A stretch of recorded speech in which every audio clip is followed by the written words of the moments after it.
Alright, good afternoon mga kabakyard. Okay, so ayan, mayroon tayo ngayong pa-out na crayfish, Australian red claw. Actually, simut-simut na lang to mga kabakyard, halos wala na po kasi talaga akong mga available na pang-out ngayon sa ganitong size.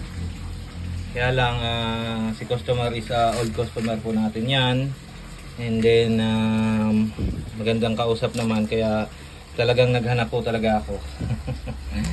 Pasensya na doon sa iba po na nag-i-inquire sa akin mga kabakyard. Talagang yung mga sinabihan ko na wala pang available, talagang wala pa naman pong available. Ano lang po, nanimot lang po ako nito, yung mga shooter na to, yung medyo nauunang lumaki. Marami po ako maliliit pa talaga, mga 1 inch hanggang 1.5. So ito, sinimot lang natin. Okay? Baka mamaya may mag-PM sa akin at sinabing magalit o baka magtampo kasi tinanggihan ko ng mga nakaraan, pero ngayon may papa-out ako. Last na po talaga to sa mga ganitong size. Mga 2-3 buwan uli ako magkakaroon ng mga 2 to 3 inches. Alright? So kung gusto nyo po, marami po tayo ngayong talaga. Ang marami ako, nandun pa sa kabilang pan yung mga ganito natin. Ayan, yung ating mga red clarke. Ito po yung marami natin. Nakabuelo kasi ito sa pagbe-breed.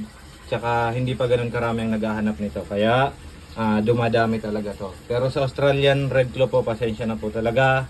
At maraming nag-PPM pero wala po tayong naibibigay. Lalo yung malalayo po, pasensya na po. Okay, so yun lamang po ngayon, ipiprepare ko to. Malapit lang naman to, dito lang to sa Erosin Sorsogon, kabilang bayan lang po namin. So ipiprepare ko lang to at ihahatid doon sa ating buyer. Okay, thank you mga kabakyard. Peace.